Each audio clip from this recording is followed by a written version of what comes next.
You see the headlines all the time, right? Data breaches, insider threats, huge compliance fines. And, deep down, so many of these problems, they boil down to one thing: who has access to what, and critically why.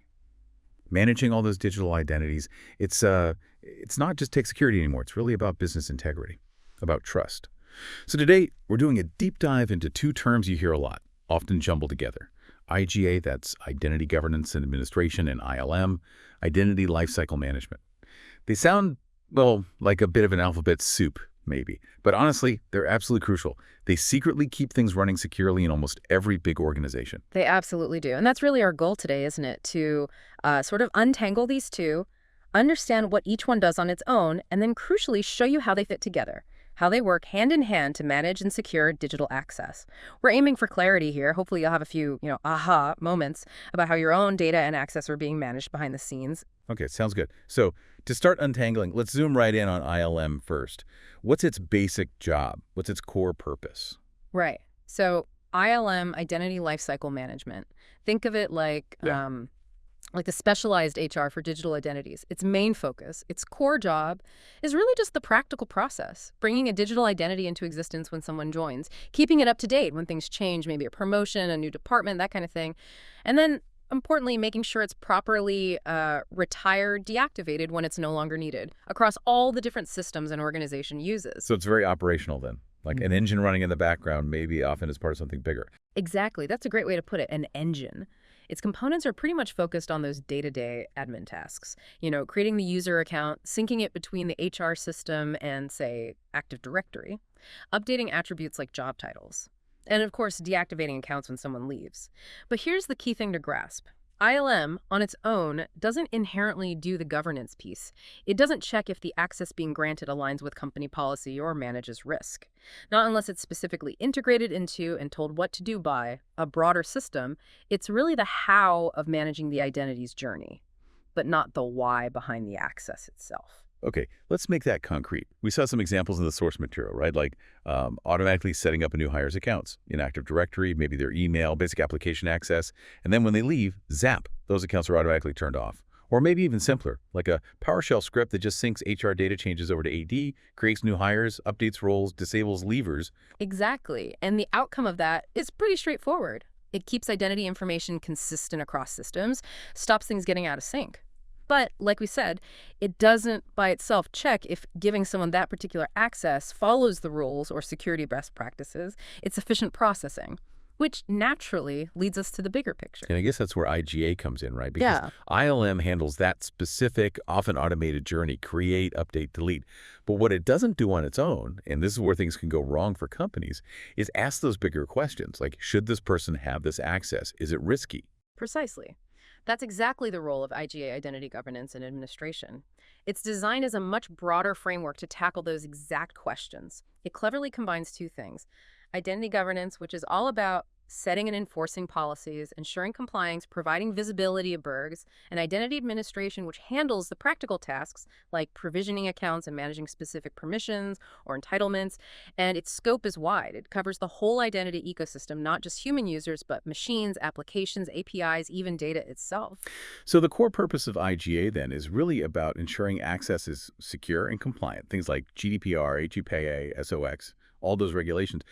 And mitigating risk. It's about defining who should have access to what, actually enforcing those rules, and then having the proof, the visibility, the audit trails. Yes, and it's a fascinating balancing act. IGA has to juggle the operational efficiency, the nuts and bolts of administration, with that high-level strategic oversight, the governance part. It's where, operational get it done, meet strategic, do it right and safely. Okay, and you mentioned it combines governance and administration. Can we break down what falls under each? So on the governance side, that's things like defining access policies, role definitions. Exactly. Policy definition, role-based access control models, managing segregation of duties, or SOD, to prevent conflicts. Also crucial are access reviews or certifications, where managers confirm who needs what access, attestation, plus analytics and reporting for visibility. Right. And then the administration side, that sounds more like the ILM stuff we discussed. It does include those elements, yes. User provisioning and deprovisioning, managing credentials, assigning specific entitlements or permissions, automating workflows for approvals. One of the sources put it quite nicely, actually. Think of IGA as the why, the governance, and also the how, the administration. It bundles both. Okay, so the why is a big differentiator here. Absolutely. That emphasis on governance is key. IGA ensures that everything happening with identities aligns with the organization's security policies, its internal standards, and those external regulations. It provides that critical visibility. Who has access to what, and crucially, why they have it. And it uses tools like regular access certifications and detailed audit trails to prove it. Can you give a really clear example of that governance in action, something practical? Sure. Think about segregation of duties, SOD. A classic example is preventing someone from having the ability to both create a payment or invoice and also approve that same payment. That's a big risk. An IGA system is specifically designed to detect that kind of toxic combination of permissions, flag it, and help resolve it, maybe by removing one of the permissions or requiring specific oversight. Okay, that makes sense. So it's actively looking for policy violations. Exactly. Or another practical example. An organization might use an IGA platform, maybe like Delinea platform you mentioned. It could use it to securely store sensitive credentials like passwords or API keys. But the IGA part enforces strict approval workflows before anyone can access those credentials. That's the governance. And at the same time, it might automate the creation of user accounts in various connected systems. That's the administration piece working alongside it. And the big outcome, ensuring compliance with something like SOX, because you can audit who accessed what, when, and why, and you're preventing unauthorized privilege escalation. Okay, so that really clarifies the distinct roles. Yeah. Which brings us to the question that I think trips people up. How do ILM and IGA actually work together? We define them separately, but you've hinted they're not really separate or competing. How does that relationship work? Yeah, that's a really important point to clear up. ILM, as we've sort of established, is a more focused piece of the puzzle. It's often seen as a foundational component within the larger identity and access management, or IAM, landscape, or sometimes even considered part of IGA itself. The key takeaway is ILM is like the operational engine, and IGA builds on top of that engine, adding those essential layers of governance, policy enforcement, and compliance checking. Ah, okay, so it's a symbiotic relationship then, not one or the other. Precisely. Symbiotic is a good word. ILM handles the nuts and bolts life cycle stuff, like, say, getting a user account set up in Delinea Platform's secret server for managing secrets. That's the ILM function. But then IGA wraps the governance around it, like saying, okay, the account exists, but to actually access that secret, you need your manager's approval via this workflow. And then IGA also tracks and audits who accessed what secret when. Exactly that. ILM might handle the technical account creation and deletion, maybe through automated API calls, while IGA ensures that getting access to something specific, like a sensitive database credential stored as a secret, requires proper approval, maybe through an API endpoint like secret access requests. And crucially, IGA ensures that access aligns with the overall organizational policy and risk appetite. It's ILM doing the execution, guided and overseen by IGA. Okay. Hey, just briefly, you mentioned IMM, Identity and Access Management. How do both IGA and ILM relate to that even broader term? Good question, because these acronyms can get confusing. So think of IAM as the big umbrella. IDA is a significant subset of IAM. IAM covers the basics like authentication, proving who you are, and authorization, what you're allowed to do.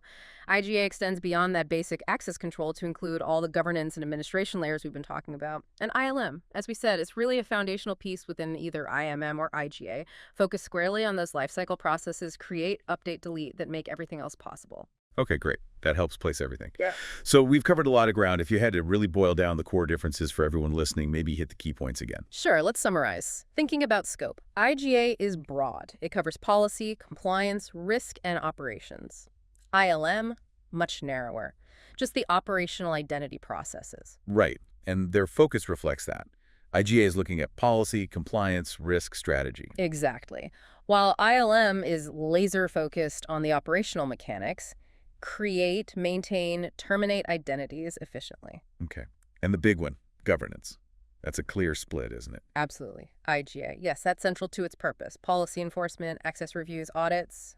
ILM, natively, no. It executes tasks, but doesn't inherently govern unless integrated with IGA. But administration's the actual doing? Both are involved there. IGA includes administration as part of its broader scope, and ILM is fundamentally about administration, those core lifecycle tasks. So yes for both, but in different ways. Got it. And compliance. Central for IGA, it's built for compliance, auditability, SOD. For ILM, compliance is more incidental. It helps by ensuring data consistency, which IGA then uses for compliance purposes. And finally, the typical tools you might see. Well, for IGA, you're often looking at comprehensive platforms, things from vendors like Delinea, SailPoint, Savient platforms designed to orchestrate the whole ecosystem. For ILM on its own, it might be simpler tools, connectors between HR systems and directories, maybe custom scripts like that PowerShell example we mentioned, more focused tools. Perfect. That's a really helpful summary. So I think the core learning from this deep dive is pretty clear. IGA gives you that vital strategic oversight, the policy enforcement, the why, and the who should have access, while ILM handles the practical, day-to-day heavy lifting of managing the identity lifecycle, the how of getting things done efficiently. And together, well, they're a really powerful combination for effective digital security and compliance in any modern organization. Absolutely. And understanding these distinctions, it really helps you appreciate the layers involved in keeping things secure and running smoothly today. Whether you're someone actually managing these systems or just using them every day as an employee or customer, knowing a bit about the why and the how behind identity management, it's increasingly important for all of us navigating this digital world. Definitely. Which leaves us with a final thought to ponder, something building on what we discussed. As our digital identities spread out across more and more platforms, countless apps, devices, how do organizations really ensure that the why of access, that critical governance, and the how of managing it, the identity lifecycle, stay perfectly seamlessly integrated? How do they keep up to protect us all? Something to think about.